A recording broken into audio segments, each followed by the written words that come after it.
Ms. Sanchez, the gentlewoman from Illinois, Ms. Bustos, and the gentleman from Kentucky, Mr. Yarmouth.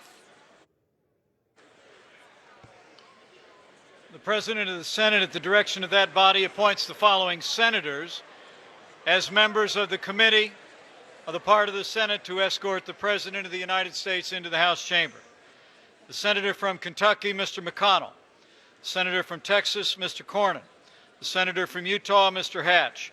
The Senator from South Dakota, Mr. Thune. The Senator from Wyoming, Mr. Barrasso. The Senator from Missouri, Mr. Blunt. The Senator from Colorado, Mr. Gardner. The Senator from New York, Mr. Schumer. The Senator from Washington, Mrs. Murray. The Senator from Michigan, Ms. Stabenow. The Senator from Minnesota, Ms. Klobuchar. The Senator from West Virginia, Mr. Manchin, and the Senator from Wisconsin, Ms. Baldwin. The members of the escort committee will exit the chamber through the lobby doors.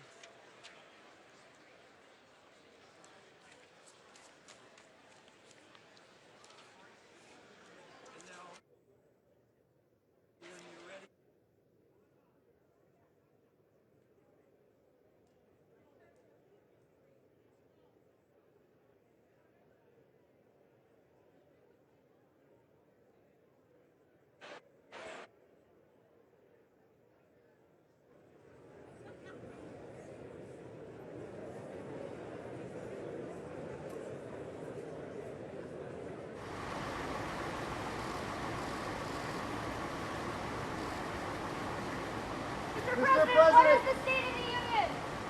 Is the State of the Union strong? Would you consider firing Bob Mueller?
I got you. Thank you. Thanks, Tracy. Happy birthday.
Mr. Speaker, the Dean of the Diplomatic Corps.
Yes. Because I realized, yeah, I lost. If I ever lose, you all don't let me forget it. So you don't ever have to worry about me walking up and down.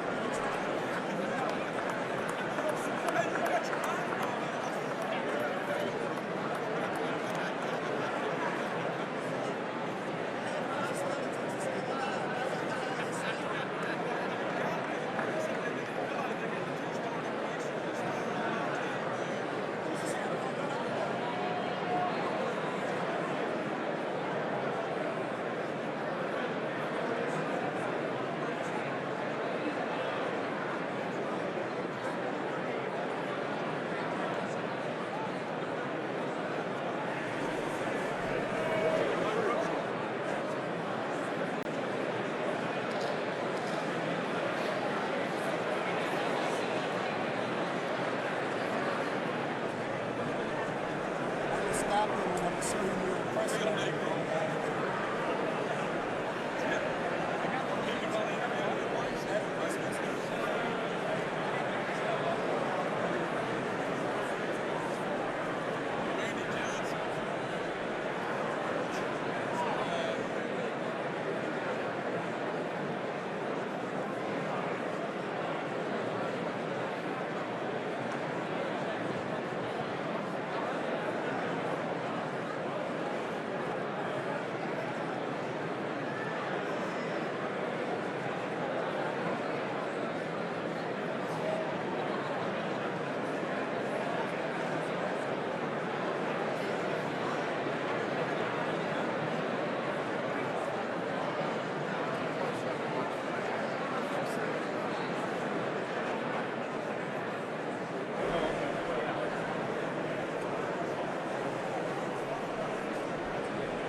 Mr. Speaker, the Chief Justice and Associate Justices of the Supreme Court.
Mr. Speaker, the President's Cabinet.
and your body says it wants to be there. This is a great deal. There's no bullshit. There's why I'm down here. I took care of that. We waived that. The rules of the house were waived.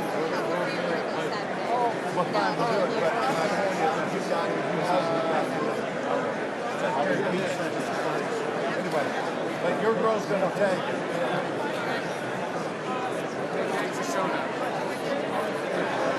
Someone will say got to do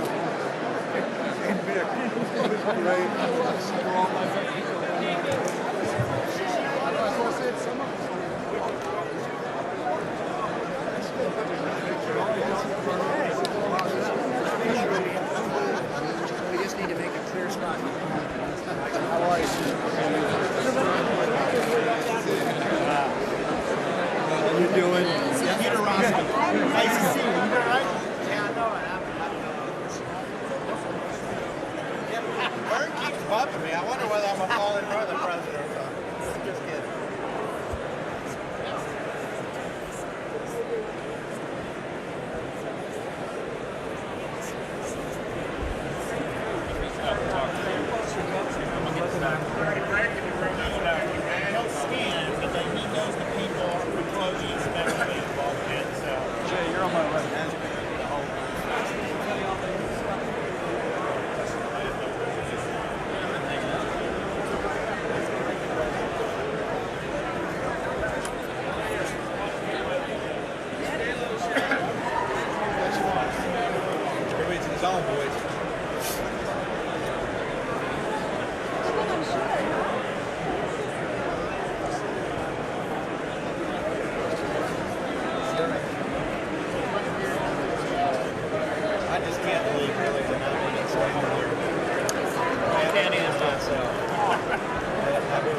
confident. He was the funniest. He was good.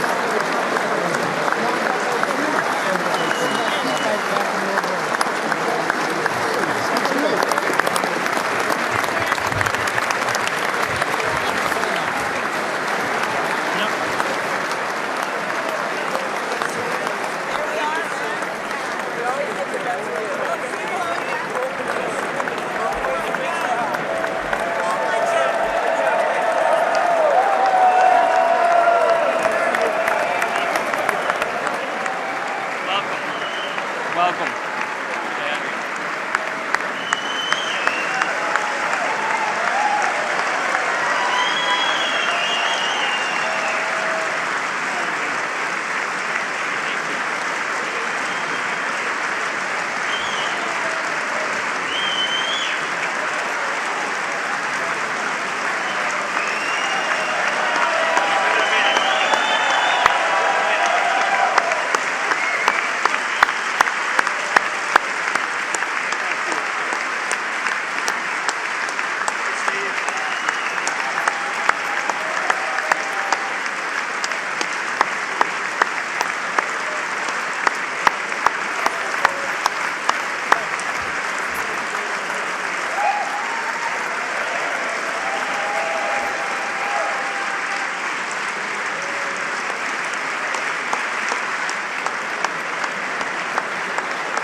Members of Congress, I have the high privilege and the distinct honor of presenting to you the President of the United States.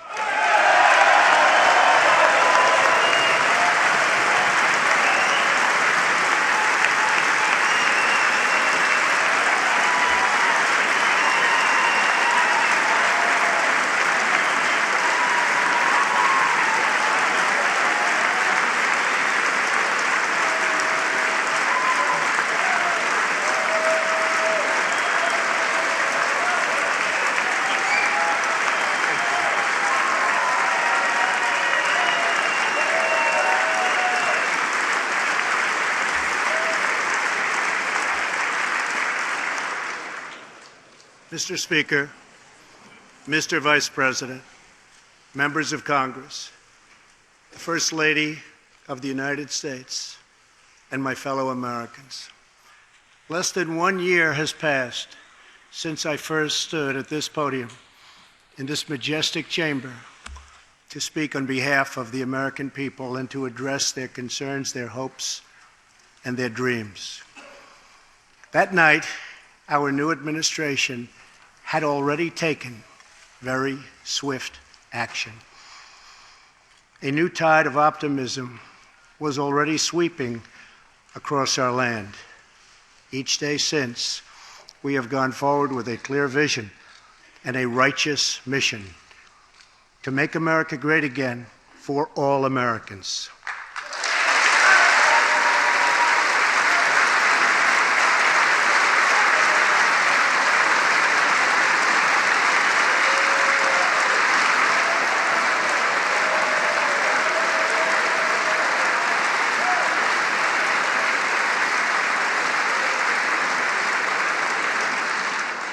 Over the last year, we have made incredible progress and achieved extraordinary success. We have faced challenges we expected and others we could never have imagined. We have shared in the heights of victory and the pains of hardship. We have endured floods and fires and storms. But through it all, we have seen the beauty of America's soul and the steel in America's spine. Each test has forged new American heroes to remind us who we are and show us what we can be.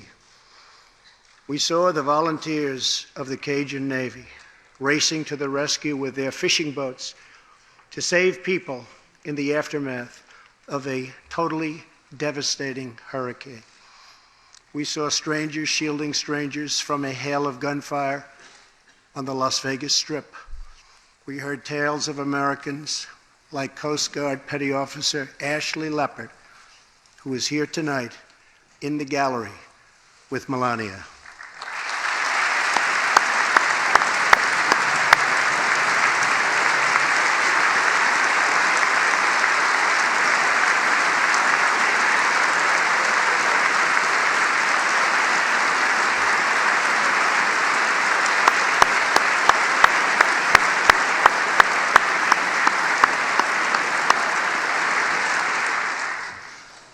Ashley was aboard one of the first helicopters on the scene in Houston during the Hurricane Harvey. Through 18 hours of wind and rain, Ashley braved live power lines and deep water to help save more than 40 lives. Ashley, we all thank you. Thank you very much.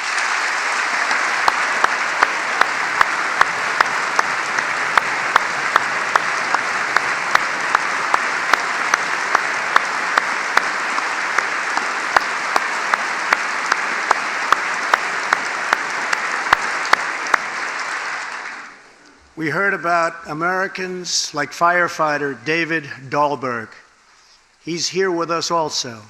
David faced down walls of flame to rescue almost 60 children trapped at a California summer camp threatened by those devastating wildfires. To everyone still recovering in Texas, Florida, Louisiana, Puerto Rico, and the Virgin Islands, everywhere, we are with you. We love you, and we always will pull through together, always.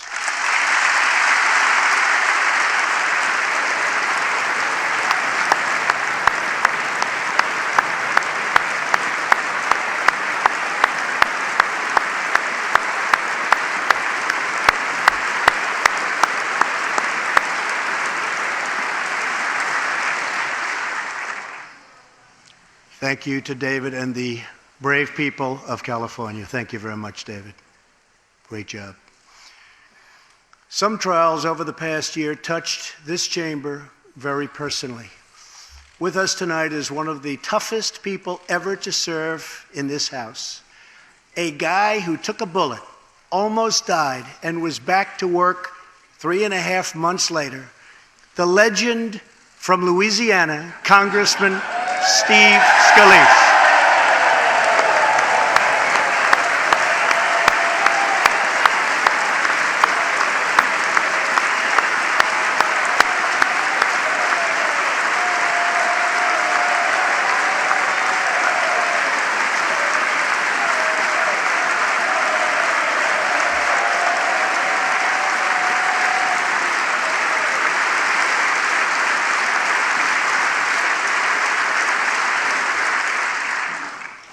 I think they like you, Steve. We're incredibly grateful for the heroic efforts of the Capitol Police officers, the Alexandria Police, and the doctors, nurses, and paramedics who saved his life and the lives of many others, some in this room. In the aftermath, yes.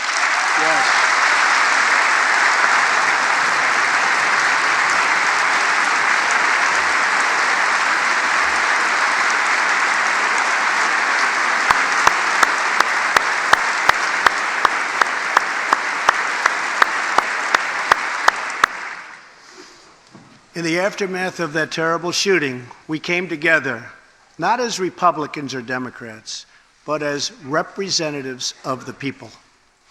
But it is not enough to come together only in times of tragedy. Tonight, I call upon all of us to set aside our differences, to seek out common ground, and to summon the unity we need to deliver for the people.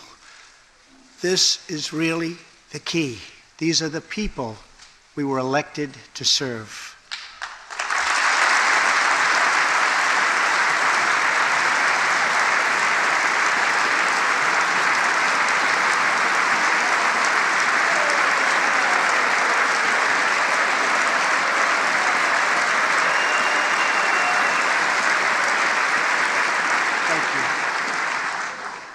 Over the last year, the world has seen what we always knew, that no people on earth are so fearless or daring or determined as Americans. If there is a mountain, we climb it. If there's a frontier, we cross it. If there's a challenge, we tame it. If there's an opportunity, we seize it. So let's begin tonight by recognizing that the state of our union is strong because our people are strong.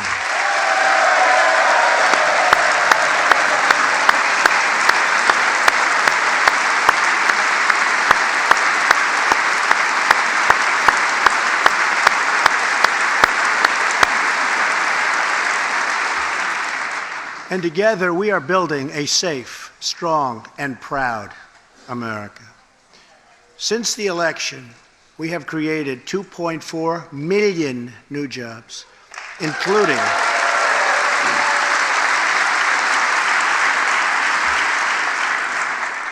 200,000 new jobs in manufacturing alone. Tremendous numbers. After years and years of wage stagnation, we are finally seeing rising wages.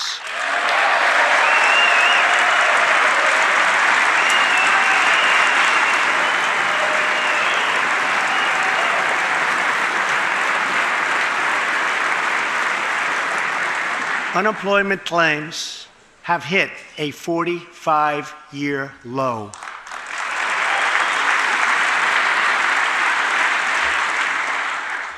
And something I'm very proud of, African American unemployment stands at the lowest rate ever recorded.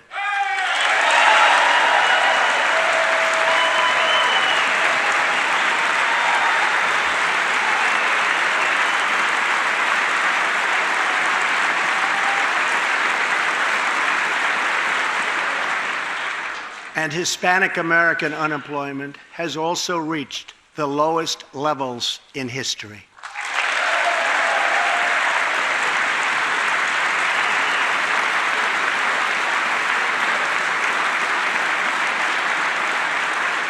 Small business confidence is at an all-time high. The stock market has smashed one record after another, gaining $8 trillion and more in value in just this short period of time. The great news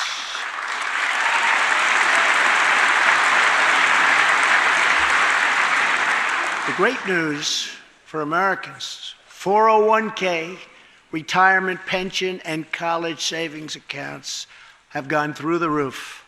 And just as I promised the American people from this podium 11 months ago, we enacted the biggest tax cuts and reforms in American history.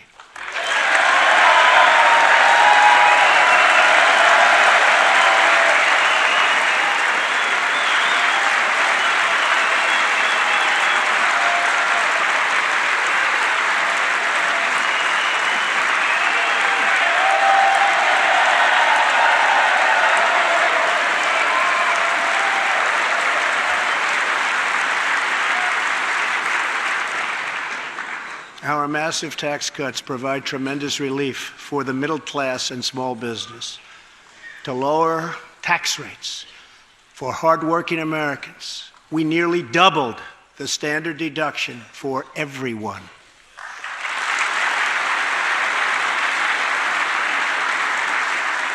Now the first $24,000 earned by a married couple is completely tax-free.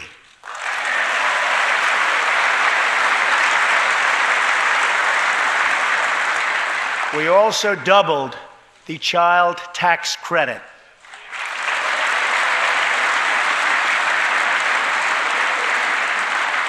A typical family of four making $75,000 will see their tax bill reduced by $2,000, slashing their tax bill in half.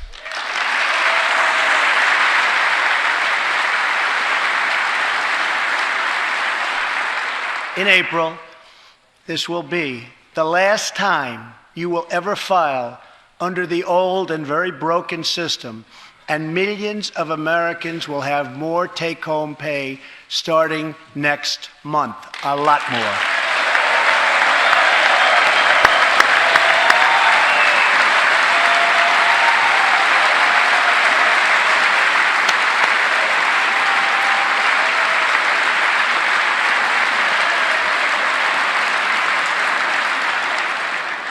We eliminated an especially cruel tax that fell mostly on Americans making less than $50,000 a year, forcing them to pay tremendous penalties simply because they couldn't afford government-ordered health plans. We repealed the core of the disastrous Obamacare. The individual mandate is now gone. Thank heaven.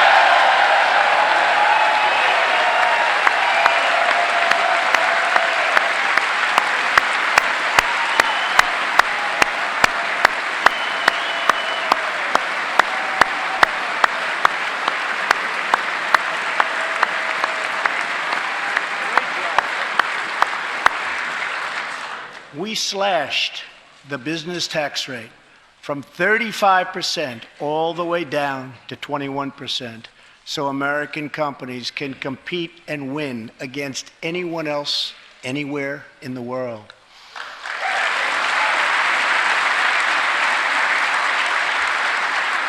These changes alone are estimated to increase average family income by more than $4,000. A lot of money.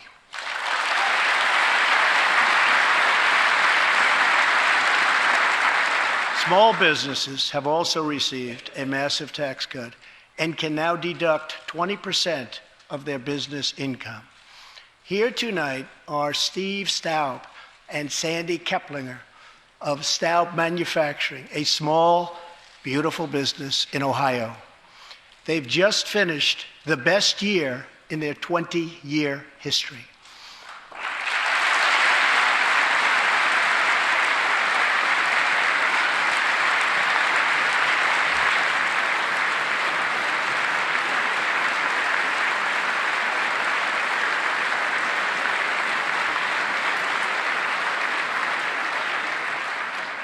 Because of tax reform, they are handing out raises, hiring an additional 14 people, and expanding into the building next door. Good feeling.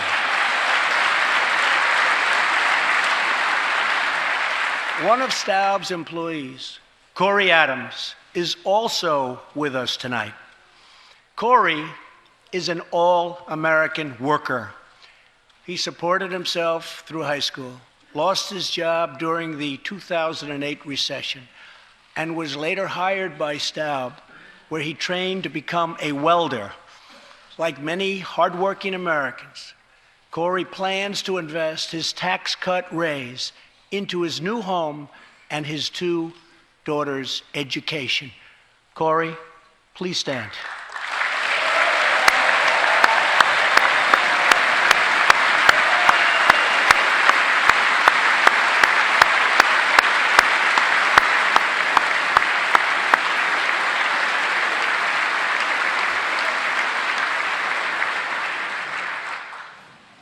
And he's a great welder.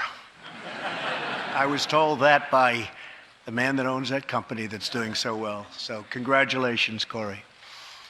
Since we passed tax cuts, roughly 3 million workers have already gotten tax cut bonuses, many of them thousands and thousands of dollars per worker, and it's getting more every month, every week. Apple has just announced it plans to invest a total of $350 billion in America and hire another 20,000 workers.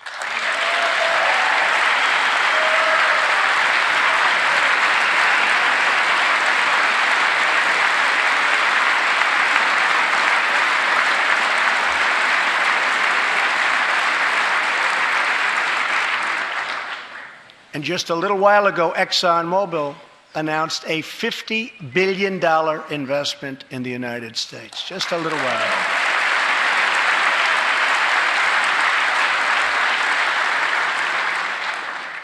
This, in fact, is our new American moment.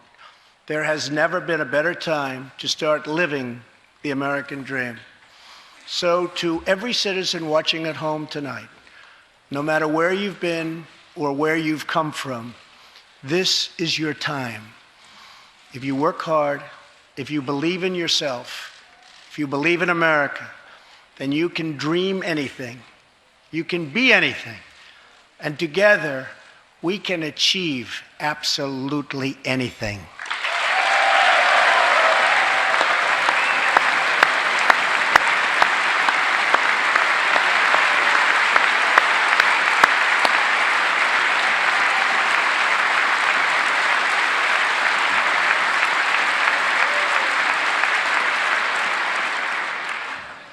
Tonight, I want to talk about what kind of future we're going to have and what kind of a nation we're going to be. All of us together as one team, one people, and one American family can do anything. We all share the same home, the same heart, the same destiny, and the same great American flag.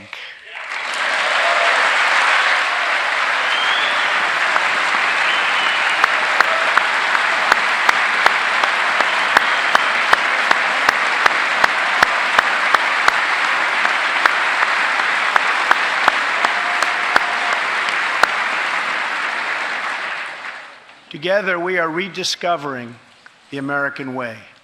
In America, we know that faith and family, not government and bureaucracy, are the center of American life. The motto is, "In God we trust."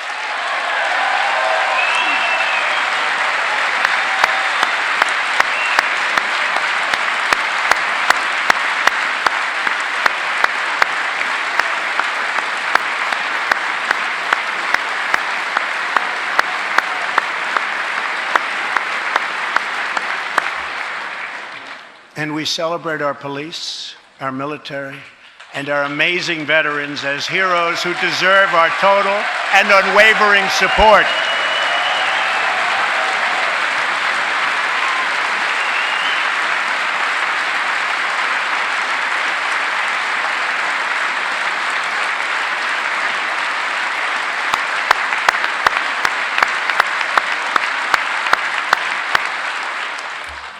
Here tonight is Preston Sharp, a 12-year-old boy from Redding, California, who noticed that veterans' graves were not marked with flags on Veterans Day. He decided all by himself to change that and started a movement that has now placed 40,000 flags at the graves of our great heroes. Preston, a job well done.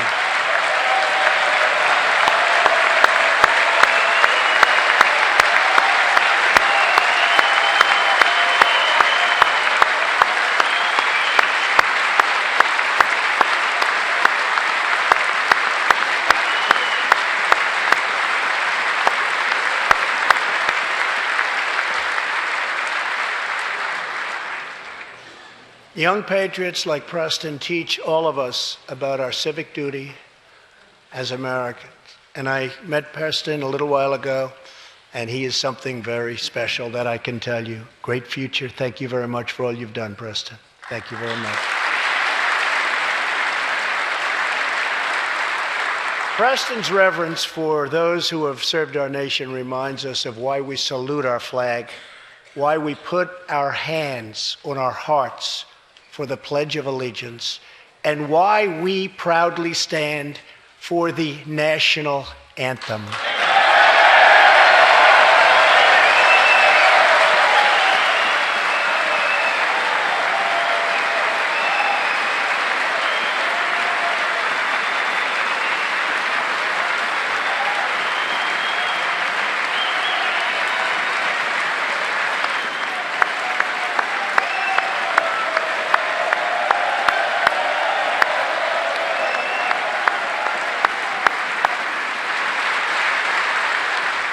Americans love their country, and they deserve a government that shows them the same love and loyalty in return.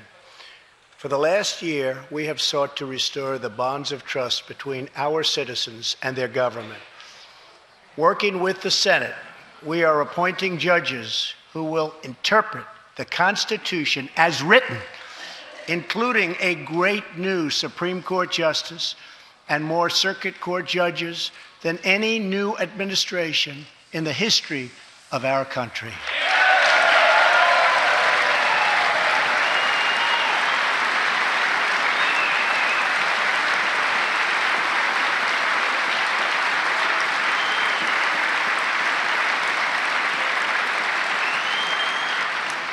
We are totally defending our Second Amendment and have taken historic actions to protect religious liberty.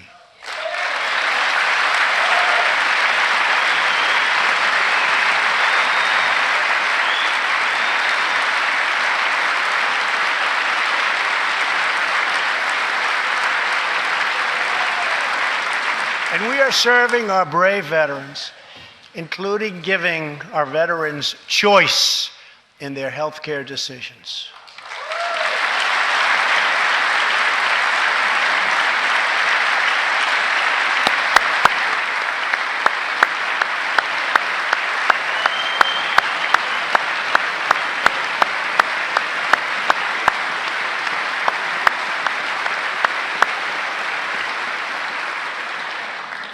Last year, Congress also passed, and I signed, the landmark VA Accountability Act.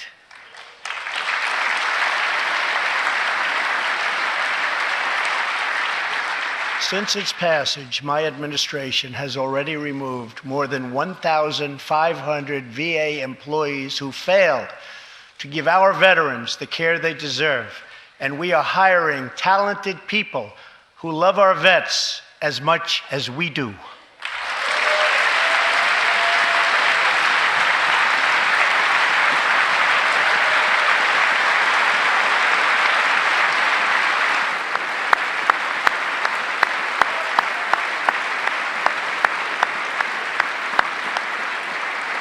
And I will not stop until our veterans are properly taken care of, which has been my promise to them from the very beginning of this great journey.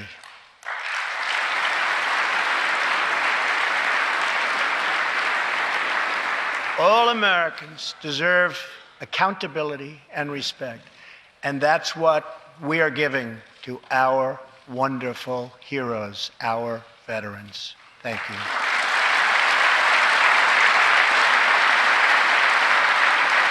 So tonight I call on Congress to empower every cabinet secretary with the authority to reward good workers and to remove federal employees who undermine the public trust or fail the American people.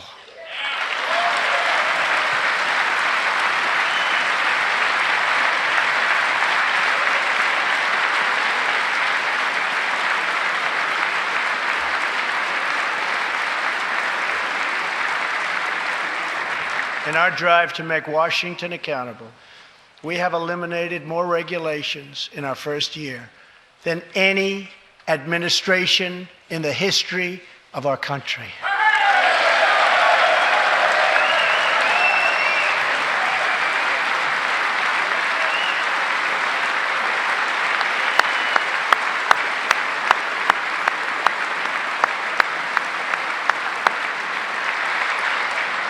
We have ended the war on American energy, and we have ended the war on beautiful, clean coal.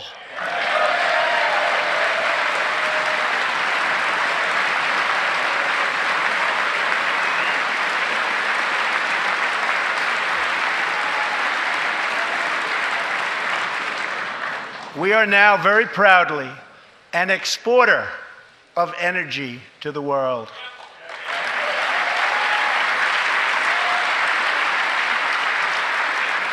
In Detroit, I halted government mandates that crippled America's great, beautiful auto workers so that we can get Motor City revving its engines again, and that's what's happening.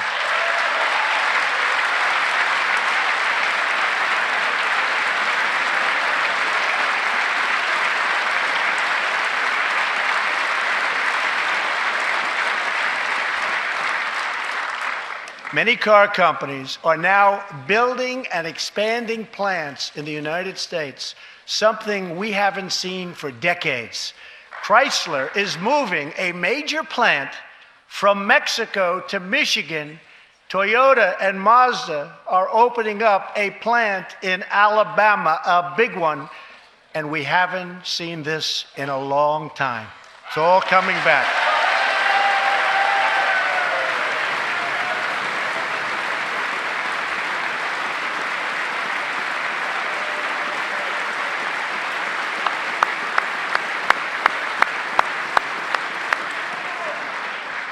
Very soon, auto plants and other plants will be opening up all over our country. This is all news Americans are totally unaccustomed to hearing. For many years, companies and jobs were only leaving us. But now, they are roaring back, they're coming back, they want to be where the action is, they want to be in the United States of America. That's where they want to be.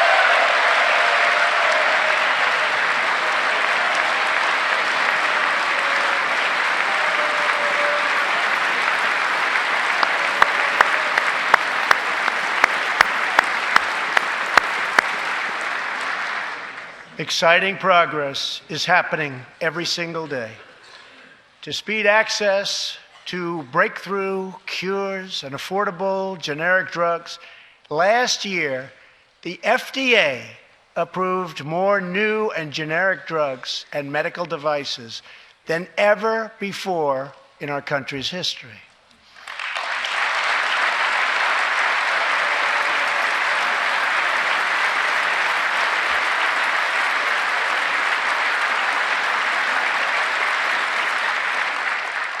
We also believe that patients with terminal conditions, terminal illness, should have access to experimental treatment immediately that could potentially save their lives.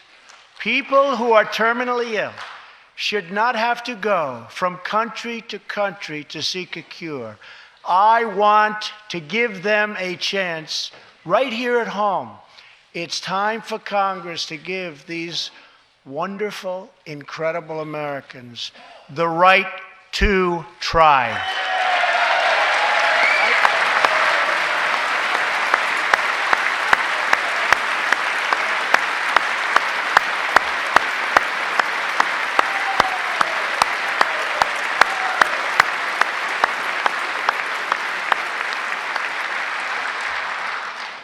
One of my greatest priorities is to reduce the price of prescription drugs.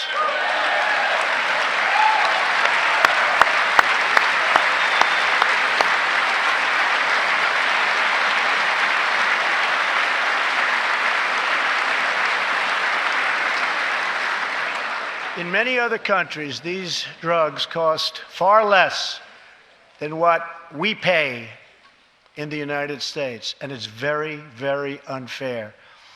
That is why I've directed my administration to make fixing the injustice of high drug prices one of my top priorities for the year.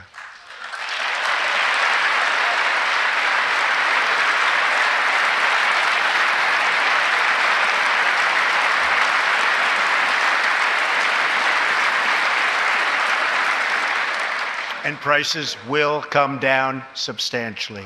Watch.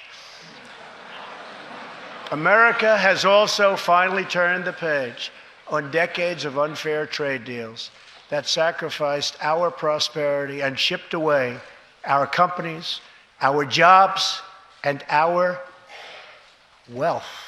Our nation has lost its wealth, but we're getting it back so fast. The era of economic surrender is totally over. From now on, we expect trading relationships to be fair and, very importantly, reciprocal.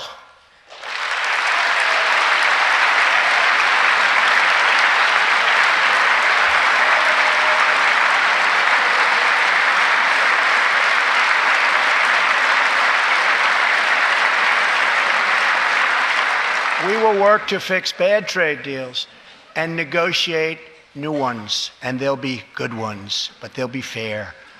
And we will protect American workers and American intellectual property through strong enforcement of our trade rules.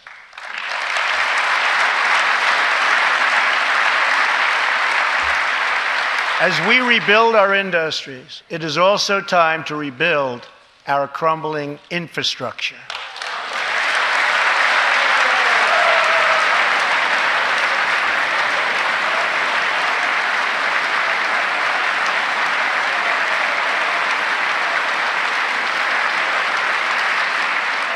America is a nation of builders. We built the Empire State Building in just 1 year. Isn't it a disgrace that it can now take 10 years just to get a minor permit approved for the building of a simple road?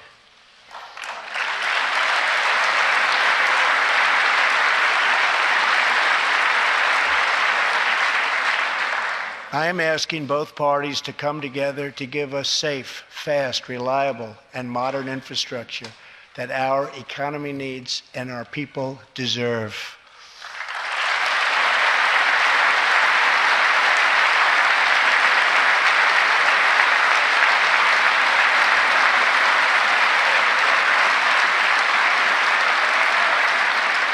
Tonight, I'm calling on Congress to produce a bill that generates at least $1.5 trillion for the new infrastructure investment that our country so desperately needs.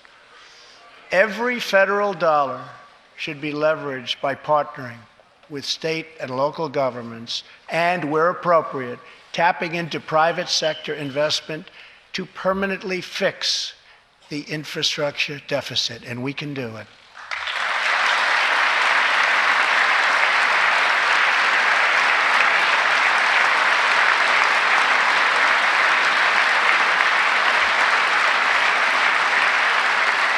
Any bill must also streamline the permitting and approval process, getting it down to no more than 2 years and perhaps even 1.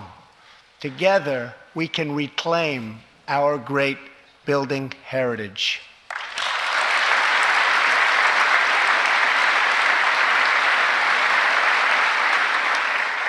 We will build gleaming new roads, bridges, highways, railways, and waterways all across our land.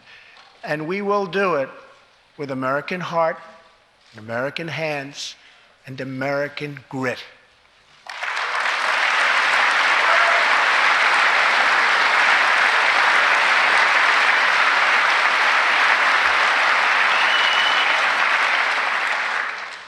We want every American to know the dignity of a hard day's work. We want every child to be safe in their home at night. And we want every citizen to be proud of this land that we all love so much. We can lift our citizens from welfare to work, from dependence to independence, and from poverty to prosperity.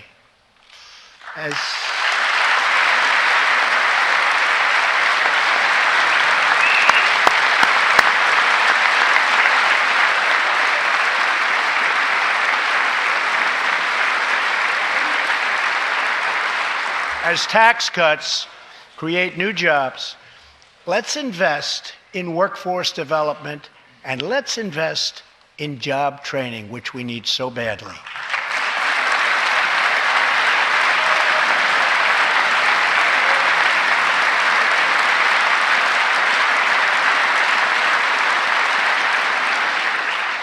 Let's open great vocational schools so our future workers can learn a craft and realize their full potential.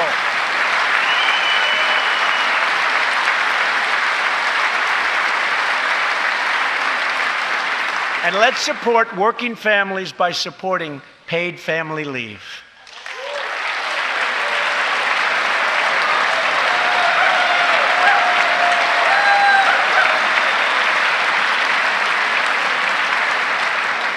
As America regains its strength, opportunity, must be extended to all citizens. That is why this year we will embark on reforming our prisons to help former inmates who have served their time get a second chance at life.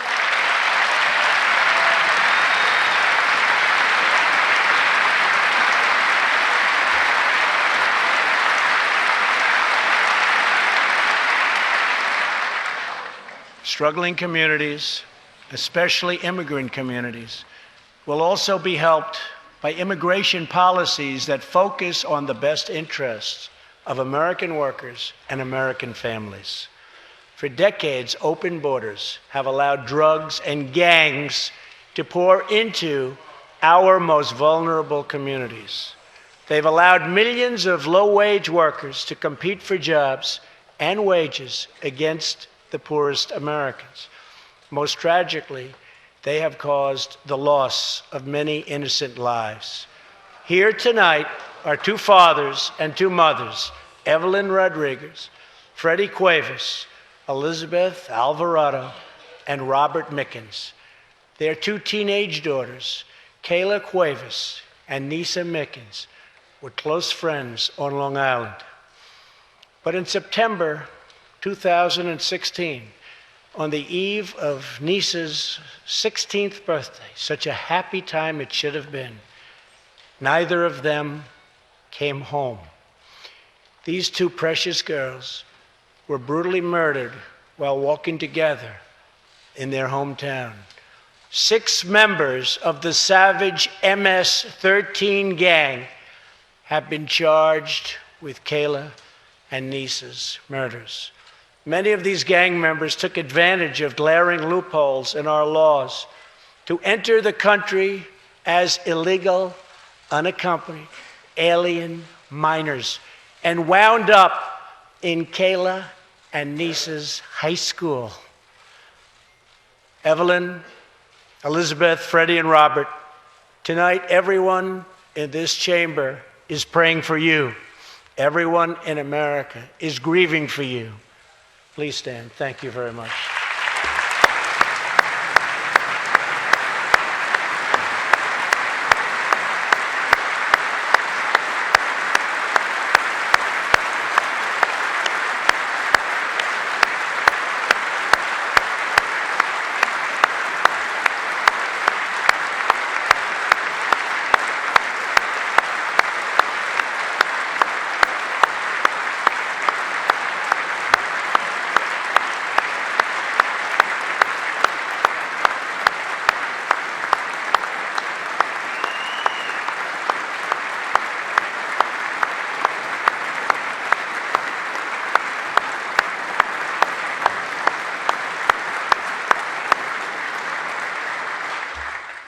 I want you to know that 320 million hearts are right now breaking for you. We love you. Thank you.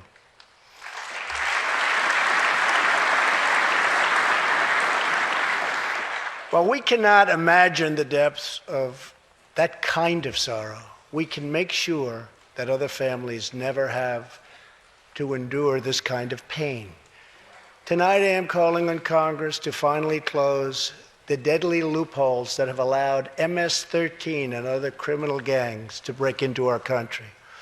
We have proposed new legislation that will fix our immigration laws and support our ICE and Border Patrol agents. These are great people. These are great, great people that work so hard in the midst of such danger so that this can never happen again.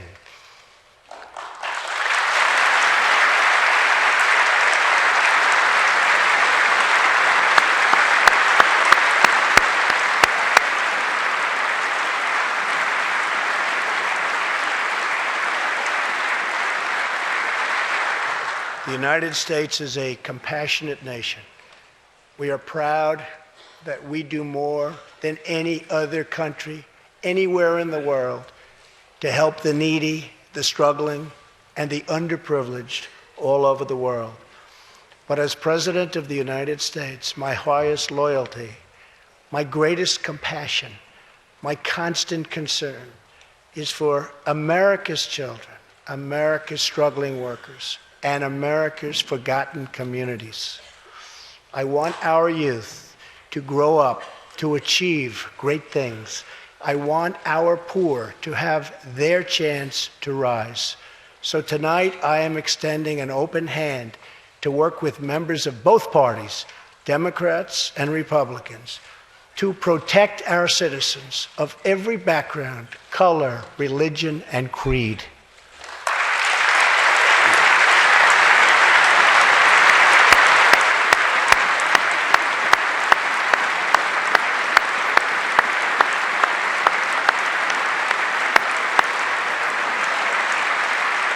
My duty, and the sacred duty of every elected official in this chamber, is to defend Americans, to protect their safety, their families, their communities, and their right to the American dream. Because Americans are dreamers too.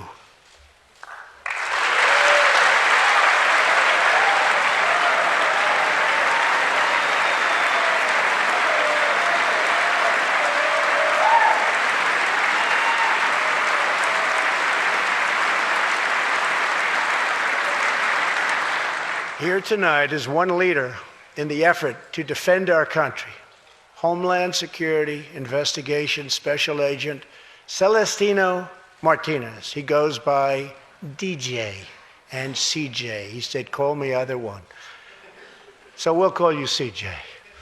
Served 15 years in the Air Force before becoming an ICE agent and spending the last 15 years fighting gang violence and getting dangerous criminals off of our streets. Tough job. At one point, MS-13 leaders ordered CJ's murder, and they wanted it to happen quickly. But he did not cave to threats or to fear. Last May, he commanded an operation to track down gang members on Long Island. His team has arrested nearly 400, including more than 220 MS-13 gang members.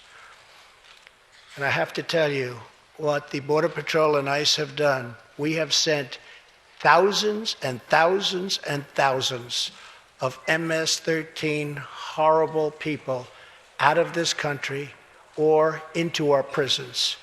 So I just want to congratulate you, CJ. You're a brave guy. Thank you very much.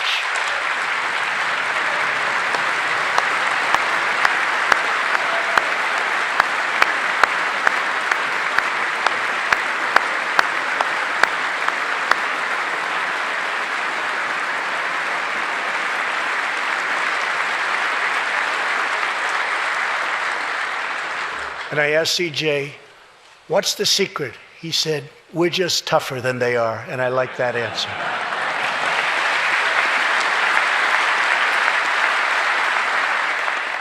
Now let's get Congress to send you, and all of the people in this great chamber have to do it. We have no choice. CJ, we're going to send you reinforcements, and we're going to send them to you quickly. It's what you need.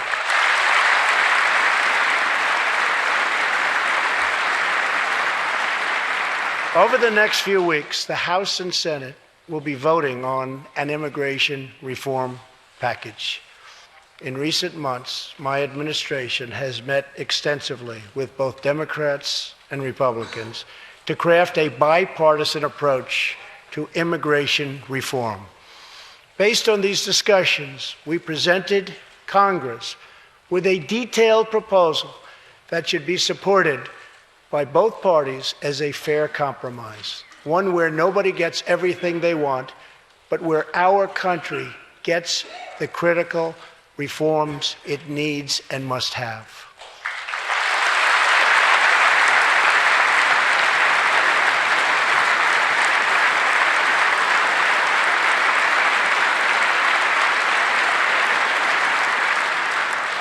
Here are the 4 pillars of our plan. The first pillar of our framework generously offers a path to citizenship for 1.8 million illegal immigrants who were brought here by their parents at a young age. That covers almost 3 times more people than the previous administration covered.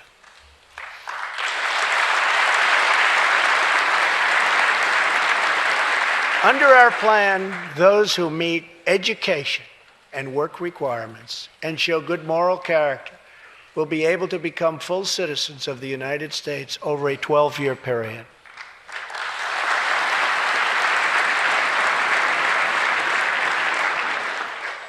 The second pillar fully secures the border.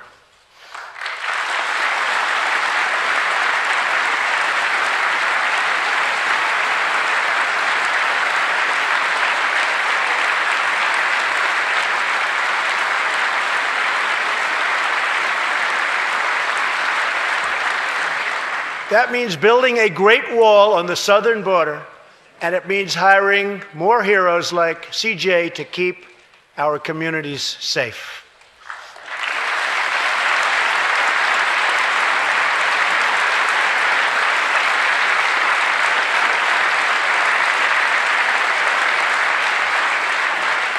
Crucially, our plan closes the terrible loopholes exploited by criminals and terrorists to enter our country, and it finally ends the horrible and dangerous practice of catch and release.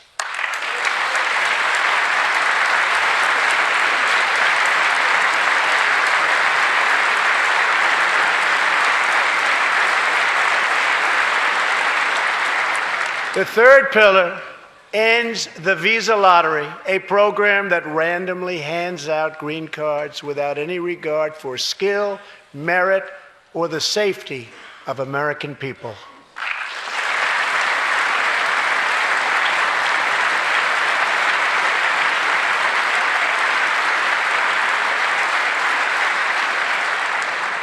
It's time to begin moving toward a merit-based immigration system, one that admits people who are skilled, who want to work, who will contribute to our society, and who will love and respect our country.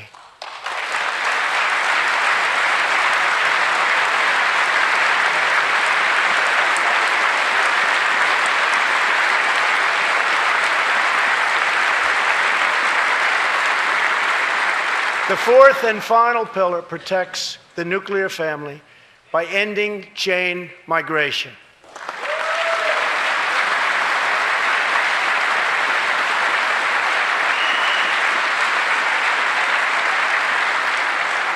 Under the current broken system, a single immigrant can bring in virtually unlimited numbers of distant relatives.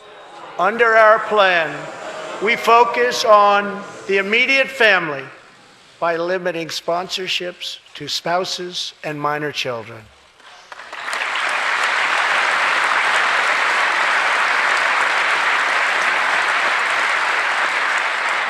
This vital reform is necessary not just for our economy, but for our security and for the future of America. In recent weeks, 2 terrorist attacks in New York were made possible by the visa lottery and chain migration. In the age of terrorism, these programs present risks we can just no longer afford. It's time to reform.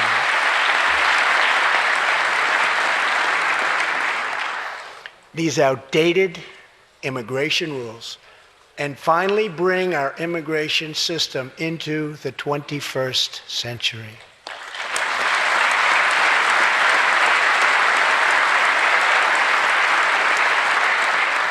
These 4 pillars represent a down-the-middle compromise and one that will create a safe, modern, and lawful immigration system. For over 30 years, Washington has tried and failed to solve this problem. This Congress can be the one that finally makes it happen. Most importantly, these 4 pillars will produce legislation that fulfills my ironclad pledge to sign a bill that puts America first.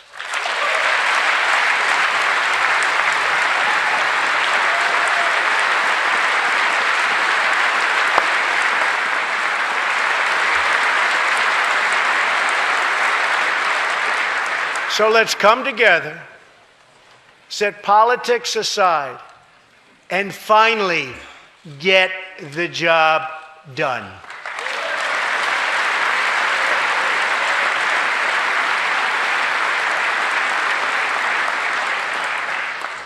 These reforms will also support our response to the terrible crisis of opioid and drug addiction. Never before has it been like it is now.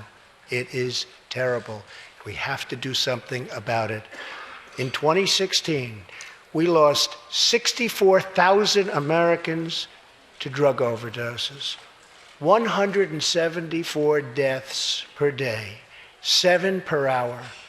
We must get much tougher on drug dealers and pushers if we are going to succeed in stopping this scourge.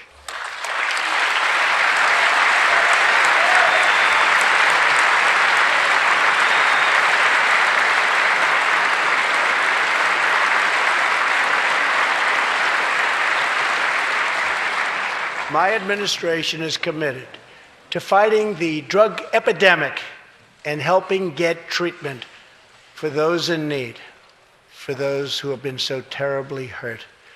The struggle will be long and it will be difficult, but as Americans always do, in the end, we will succeed, we will prevail.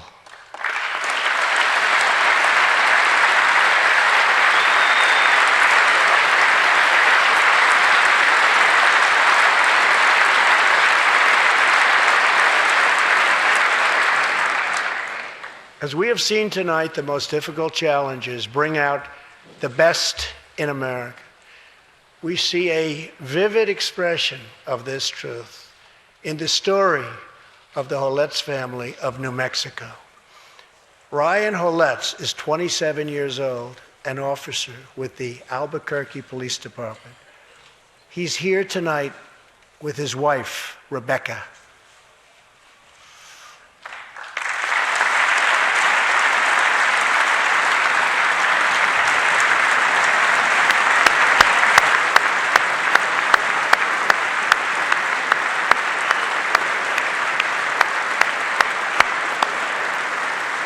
Thank you, Ryan. Last year, Ryan was on duty when he saw a pregnant, homeless woman preparing to inject heroin. When Ryan told her she was going to harm her unborn child, she began to weep. She told him she didn't know where to turn, but badly wanted a safe home for her baby. In that moment, Ryan said he felt God speak to him. You will do it because you can. He heard those words. He took out a picture of his wife and their 4 kids. Then he went home to tell his wife, Rebecca. In an instant, she agreed to adopt. The Holetz named their new daughter Hope. Ryan and Rebecca, you embody the goodness of our nation. Thank you.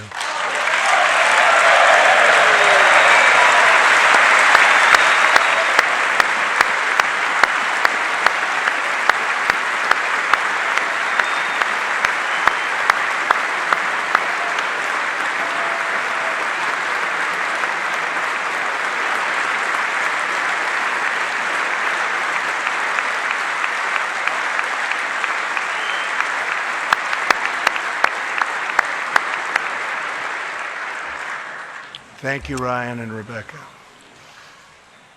As we rebuild America's strength and confidence at home, we are also restoring our strength and standing abroad.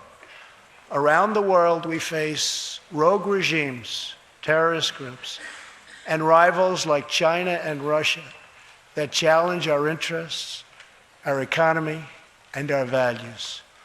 In confronting these horrible dangers, we know that weakness is the surest path to conflict, and unmatched power is the surest means to our true and great defense.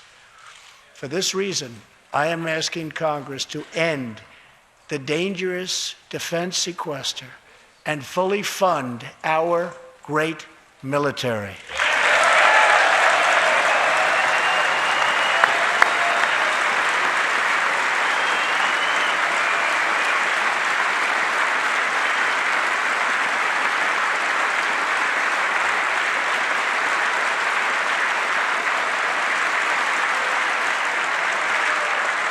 As part of our defense, we must modernize and rebuild our nuclear arsenal, hopefully never having to use it, but making it so strong and so powerful that it will deter any acts of aggression by any other nation or anyone else.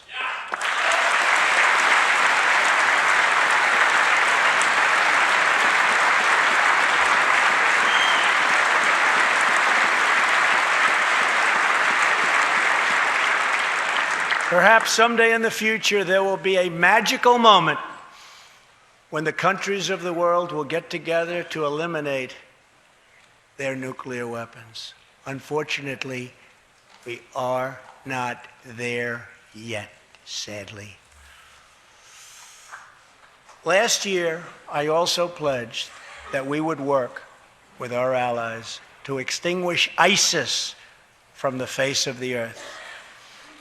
1 year later, I am proud to report that the coalition to defeat ISIS has liberated very close to 100% of the territory just recently held by these killers in Iraq and in Syria and in other locations as well.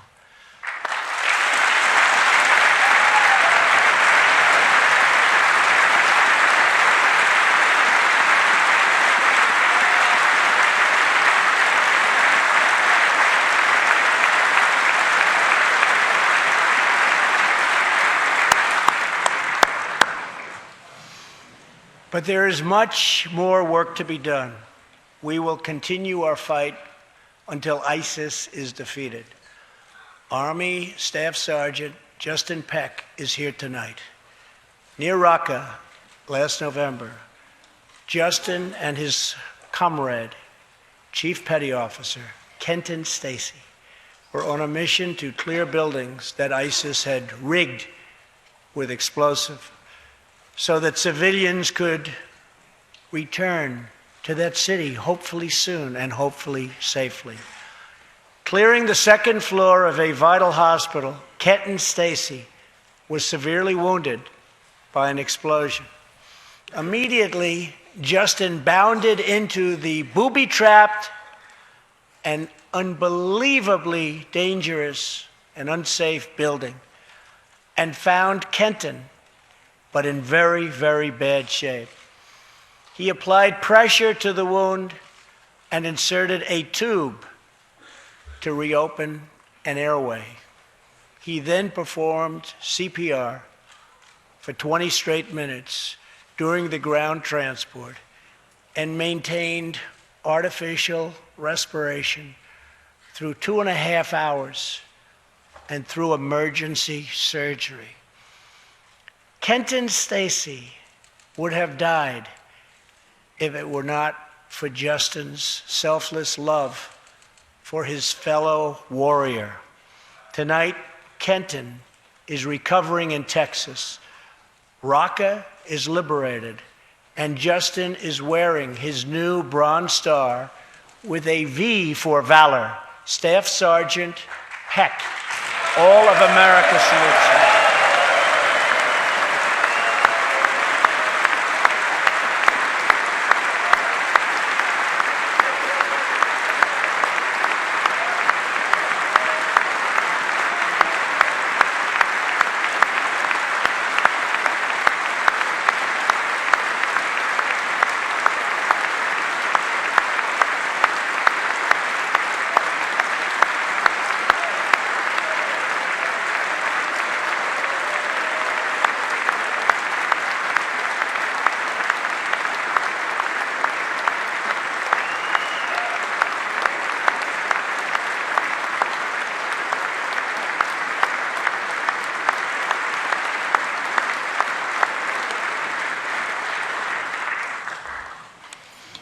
Terrorists who do things like place bombs in civilian hospitals are evil.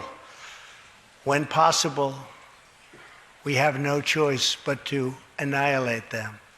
When necessary, we must be able to detain and question them. But we must be clear, terrorists are not merely criminals. They are unlawful enemy combatants.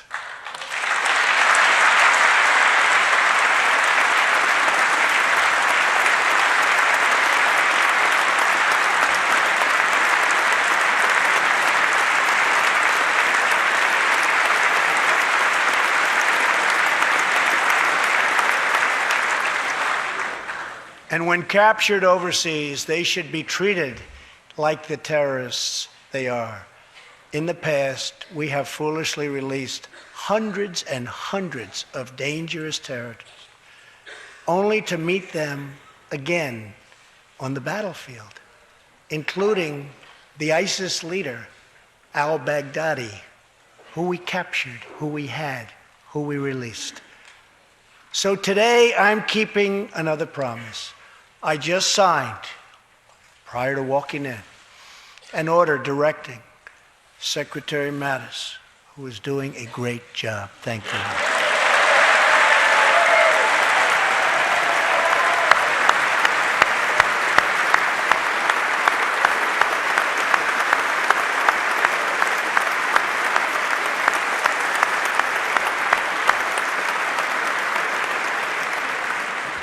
To re-examine our military detention policy and to keep open the detention facilities in Guantanamo Bay.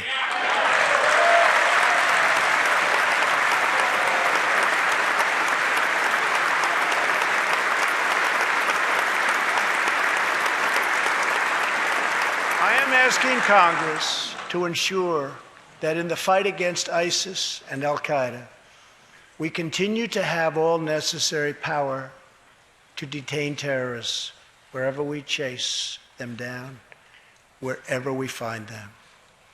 And in many cases, for them, it will now be Guantanamo Bay.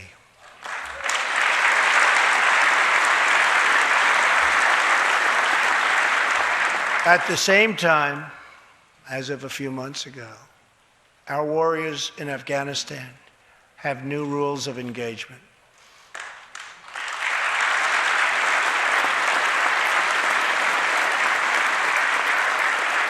Along with their heroic Afghan partners, our military is no longer undermined by artificial timelines, and we no longer tell our enemies our plans.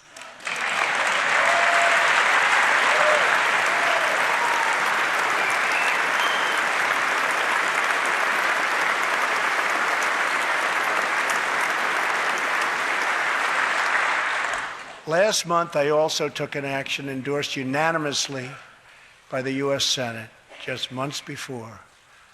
I recognized Jerusalem as the capital of Israel.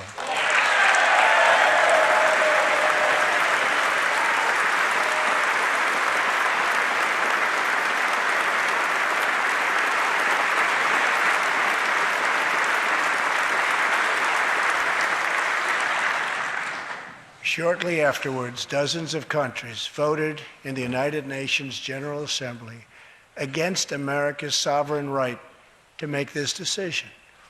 In 2016, American taxpayers generously sent those same countries more than $20 billion in aid.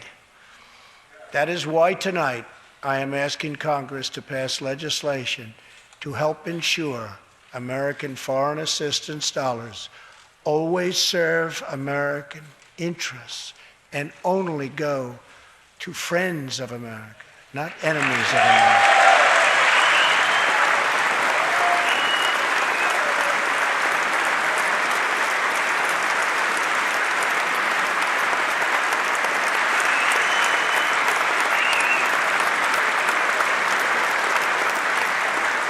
As we strengthen friendships all around the world, we are also restoring clarity about our adversaries.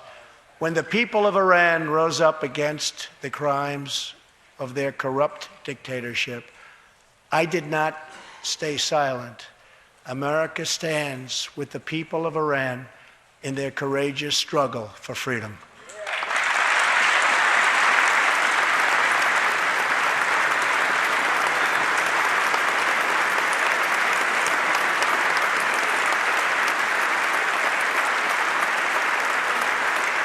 I am asking Congress to address the fundamental flaws in the terrible Iran nuclear deal. My administration has also imposed tough sanctions on the communist and socialist dictatorships in Cuba and Venezuela.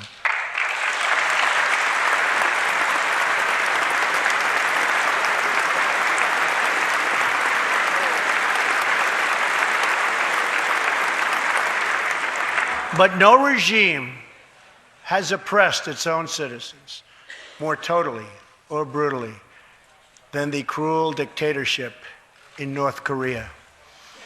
North Korea's reckless pursuit of nuclear missiles could very soon threaten our homeland.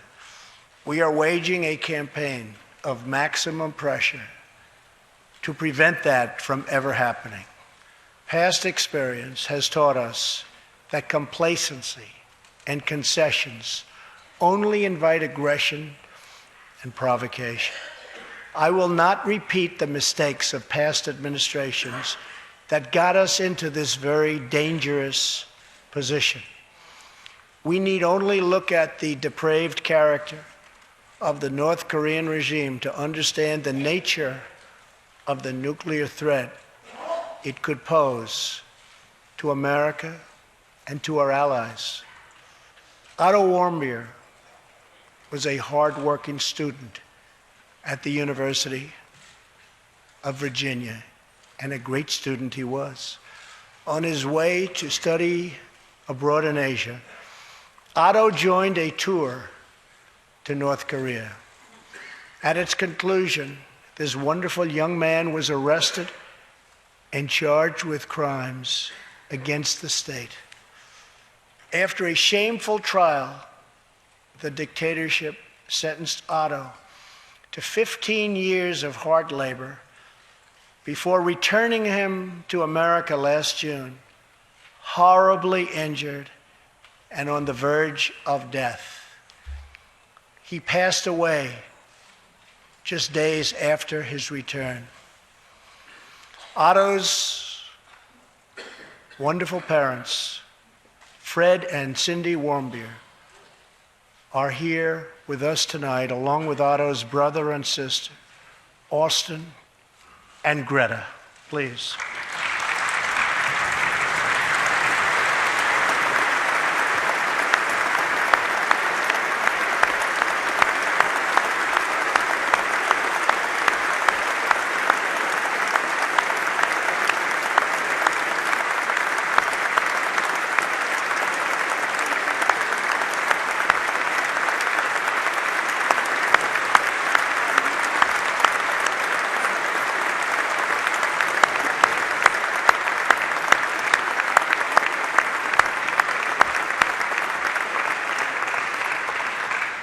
Incredible people.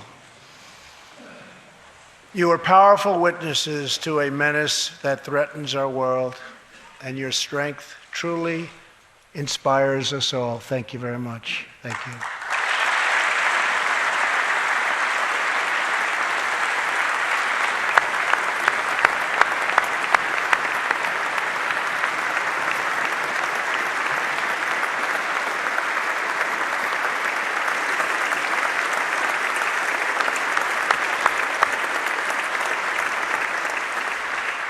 Tonight, we pledge to honor Otto's memory with total American resolve. Thank you. Finally,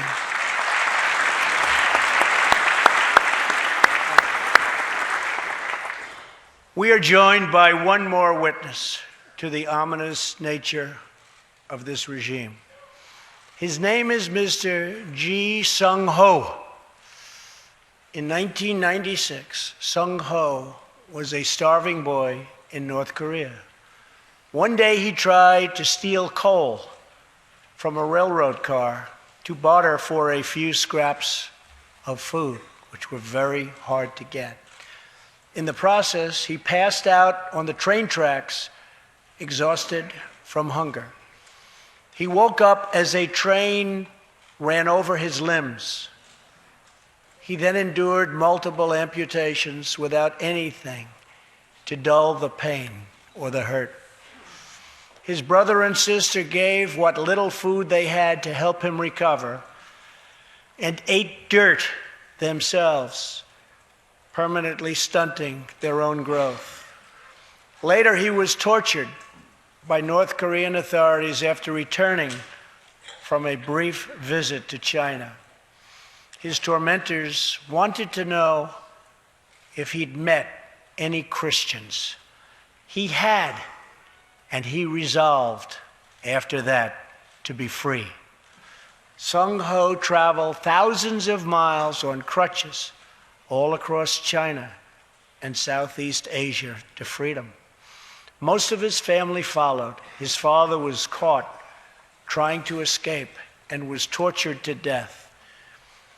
Today, he lives in Seoul, where he rescues other defectors and broadcasts into North Korea what the regime fears most, the truth. Today, he has a new leg, but Sung Ho, I understand you still keep those old crutches as a reminder of how far you've come. Your great sacrifice is an inspiration to us all. Please, thank you.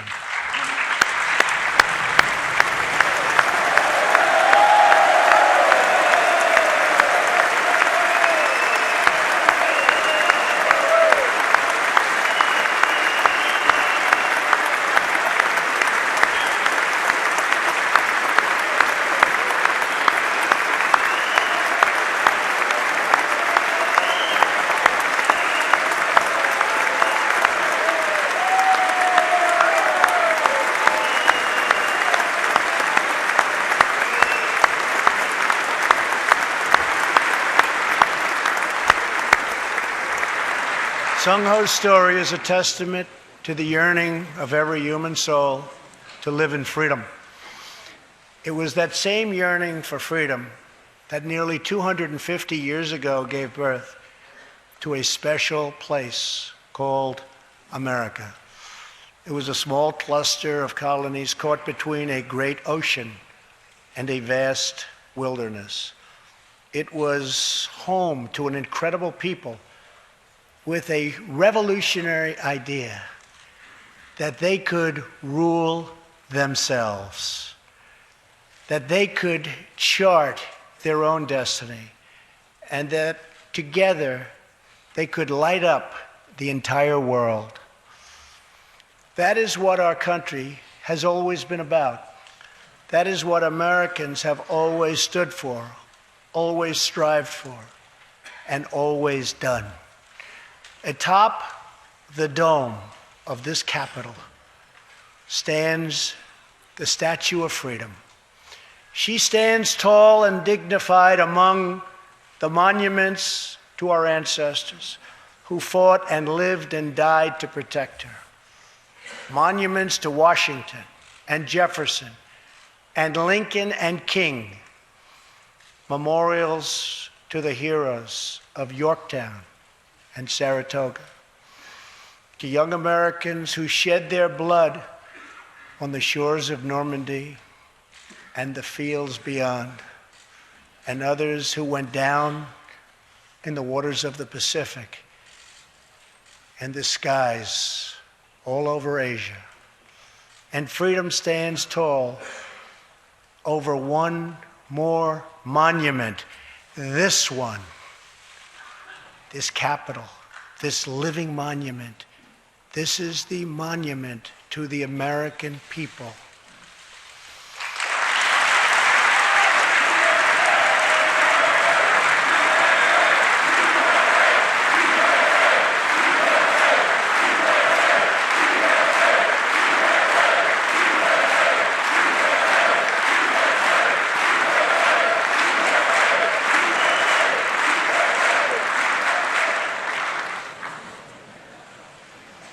We're a people whose heroes live not only in the past, but all around us, defending hope, pride, and defending the American way. They work in every trade. They sacrifice to raise a family. They care for our children at home. They defend our flag abroad. And they are strong moms and brave kids. They are firefighters and police officers and border agents, medics and Marines. But above all else, they are Americans. And this capital, this city, this nation belongs entirely to them.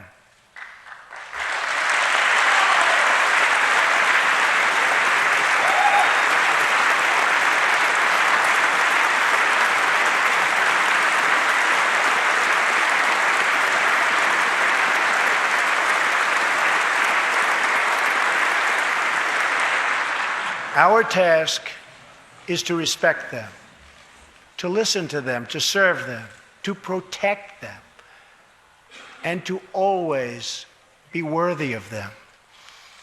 Americans fill the world with art and music.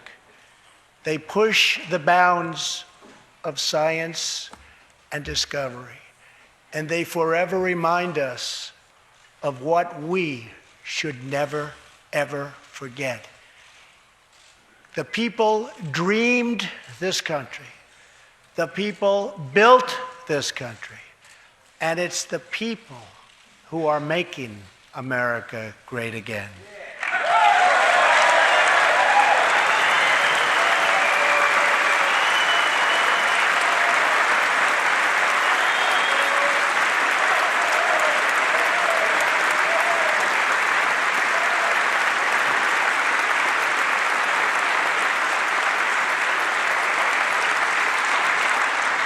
As long as we are proud of who we are and what we are fighting for, there is nothing we cannot achieve. As long as we have confidence in our values, faith in our citizens, and trust in our God, we will never fail. Our families will thrive. Our people will prosper. And our nation will forever be safe and strong and proud and mighty and free. Thank you, and God bless America. Good night.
Thank you, everybody.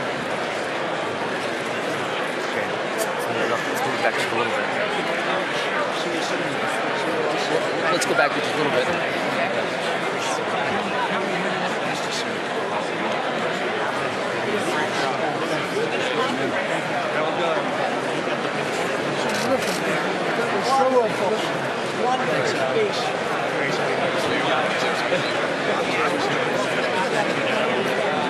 Let's get it.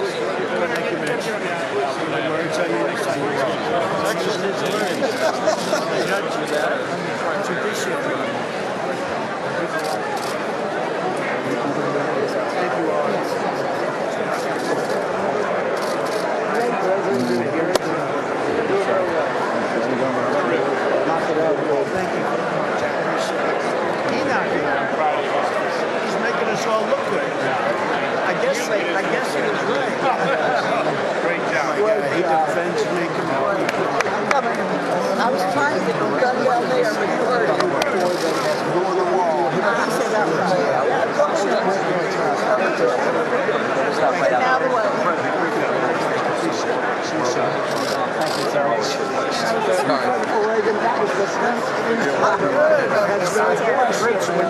Well done.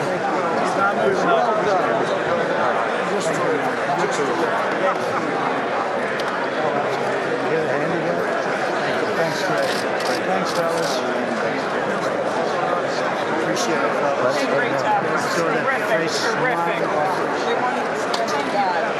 They didn't even stand right. Soldiers. High wages. We love it. It's awesome. Can I get an autograph here on that? Let's drop these drops. Billy can, right? Thanks, Bill. Can we do another? My son's ready to be on his tree. He's right there.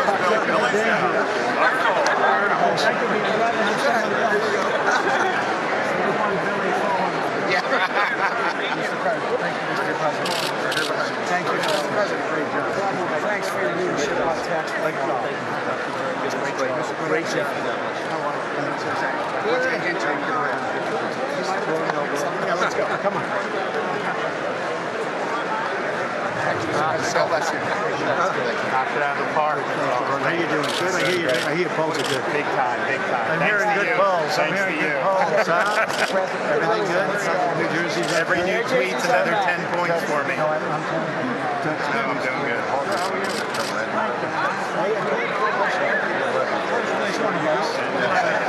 Thank you. Yeah, they seem to Premier League. Mr. President, thank you.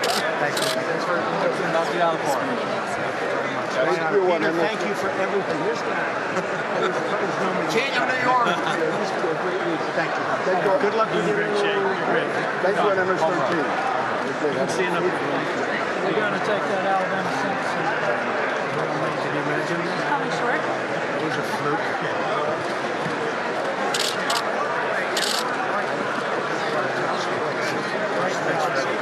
Great job. Thank you. You're driving Charlie 6 up the wall by doing such a good job. You? I think so. Home runs. Thank you. Home runs. Thank you very much. Good job. Yes, it's happening, huh? You're right. You saw that. You got his attention. Great to meet you. Let's release the number. Oh, yeah. Oh, don't worry. 100%. Can you imagine that? Yes, sir. Doug. He'd be too angry. How you doing? How's it going? How's it changing? It's good? Good. Get it done. Get it done. Let me know what you need. Let me know. Thanks, fellas. Get a little more room. Great job, Mr. Thank you, sir. Good job. There you go. Thank you, Mr. President. Mr. President, thank you. Good job, sir. Wonderful. We got your back, sir. We got you. Off the charts. Off the charts. Thank you. Great. Appreciate your help. Thank you. Thank you, everybody. Thank you, man. Thanks, fellas. Good job. Thank you. Great job. Thanks, fellas. Mr. President. Thank you, huh? Thank you. Thank you, fellas. Very well. How are we doing in Georgia? We're doing good. Thank you.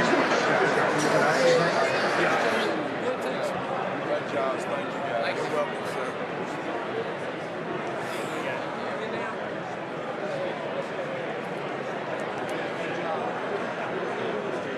Hey, how you guys doing? Mike? Yeah, you too, buddy. Yeah. Take care. Proud of you.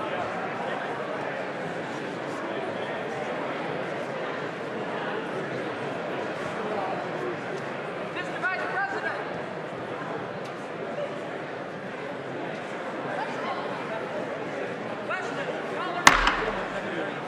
The chair declares the joint session of the two houses now dissolved. The chair lays before the House of Communication. House of Representatives, sir, pursuant to the permission granted by the Constitution, rules of the U.S. House of Senate on January 30, 2018 at 4:58 p.m. that the Senate confirms the House of Representatives amendment to the bill, Senate 534, that the Senate passed without any amendment, H.R. 4708. Best wishes, and sites sincerely, Karen L. Fox.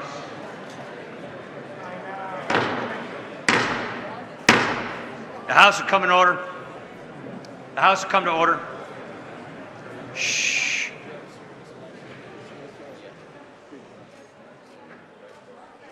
For what purpose does the gentleman from California seek recognition? Mr. Speaker, I move that the message of the President be referred to the Committee of the Whole House and the State of the Union.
Thank you.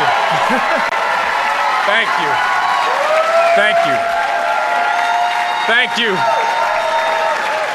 Thank you, thank you, thank you. Thank you. Good evening, ladies and gentlemen.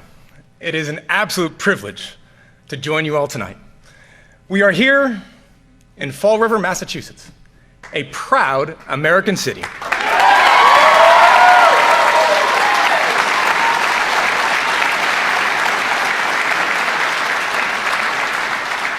An American city built by immigrants.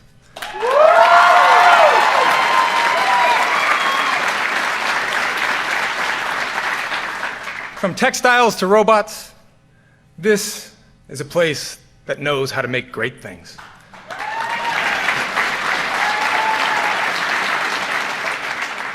The students who are with us here this evening in the Auto Tech program at Diamond Regional Technical School carry on that rich legacy.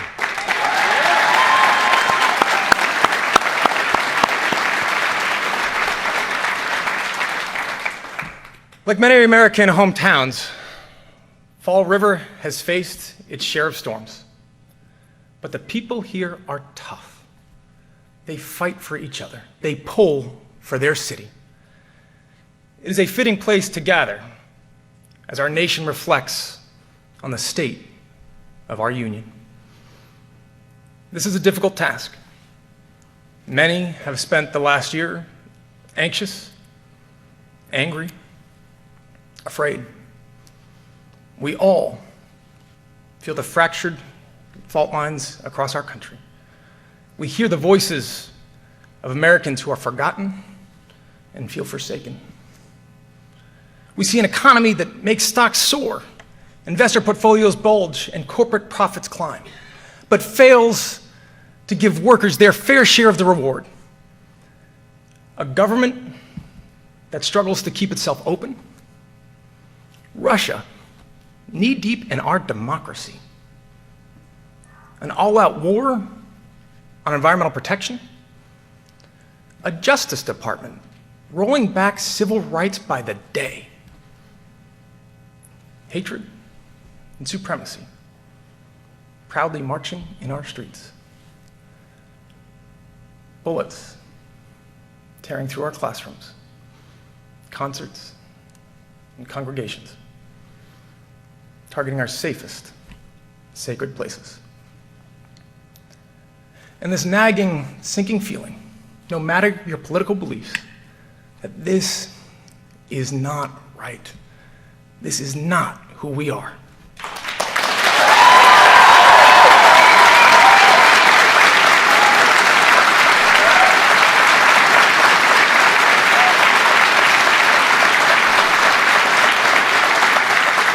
Folks, it would be easy to dismiss this past year as chaos, partisanship, as politics.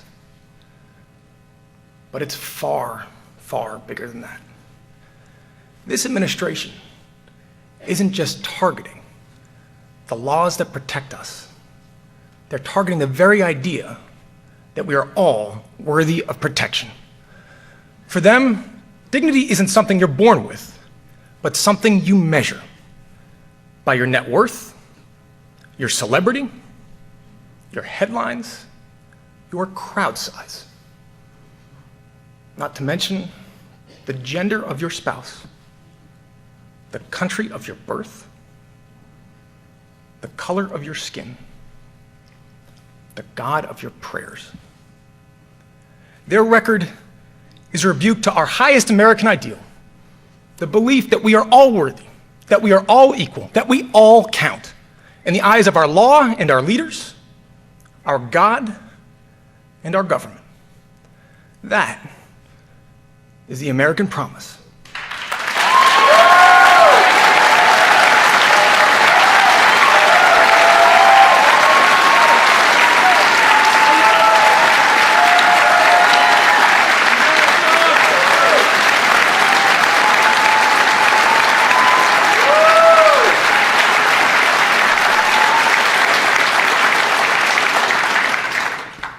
But today, ladies and gentlemen, today, that promise is being broken by an administration that callously appraises our worthiness and decides who makes the cut and who can be bargained away.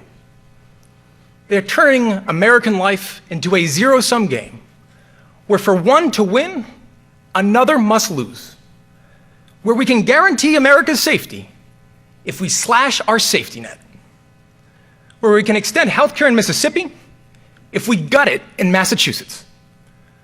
We can cut taxes for corporations today if we raise them on families tomorrow. Where we can take care of sick kids if we sacrifice dreamers. We are bombarded with one false choice after another. Coal miners or single moms. Rural communities or inner cities. The coast or the heartland. As if the mechanic in Pittsburgh, a teacher in Tulsa, and a daycare worker in Birmingham are bitter rivals, rather than mutual casualties of a system forcefully rigged towards those at the top. As if the parent who lies awake, terrified that their transgender son or daughter will be beaten and bullied at school, is any more or less legitimate than a parent whose heart is shattered by a daughter in the grips of an opioid addiction. So here is the answer that Democrats offer tonight. We choose both.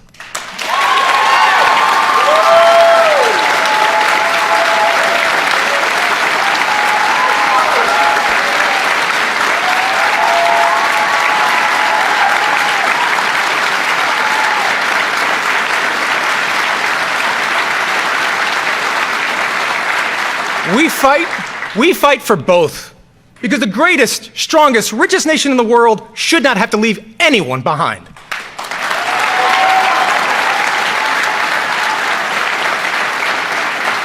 We choose a better deal for all who call our country home. We choose a living wage and the paid leave and affordable childcare your family needs to survive. We choose pensions that are solvent, trade pacts that are fair, roads and bridges that won't rust away, a good education that you can afford. We choose a healthcare system that offers you mercy, whether you suffer from cancer or depression or addiction.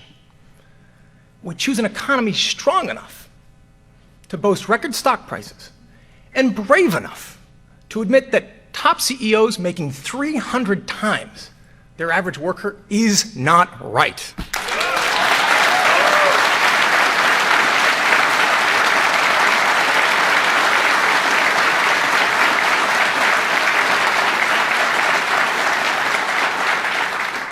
We choose Fall River.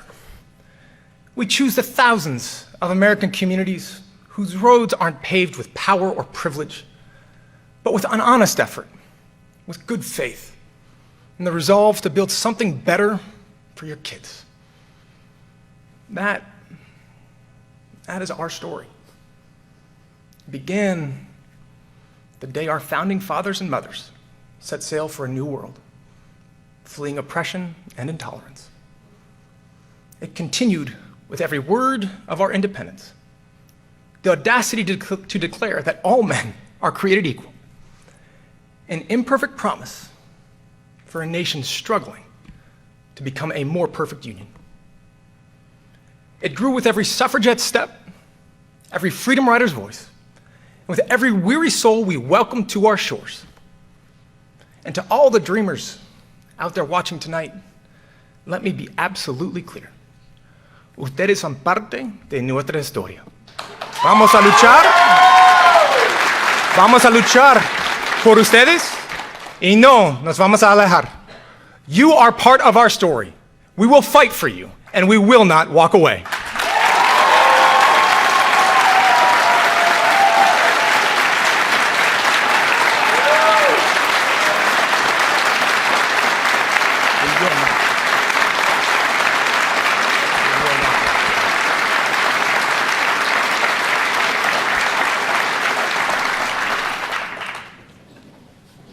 America, we carry that story on our shoulders.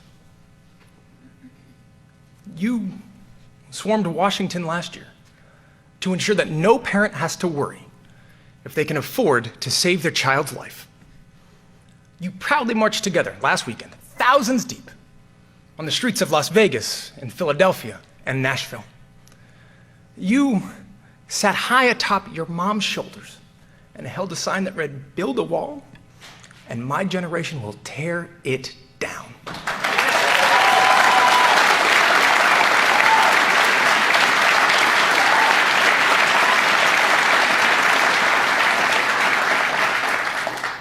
You bravely say, "Me too."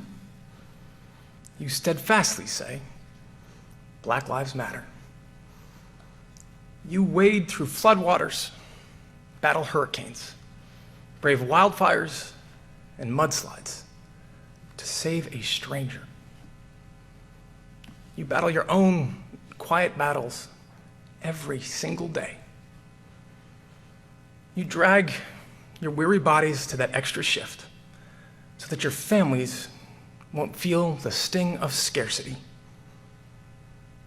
You leave loved ones at home to defend our country overseas or patrol our neighborhoods at night. You serve. You rescue. You help.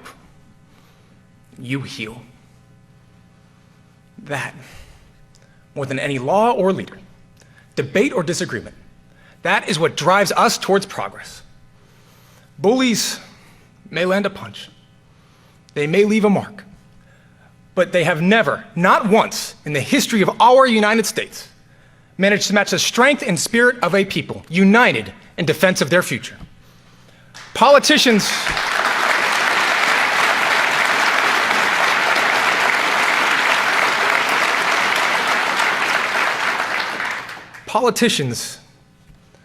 can be cheered for the promises they make. Our country will be judged by the promises we keep.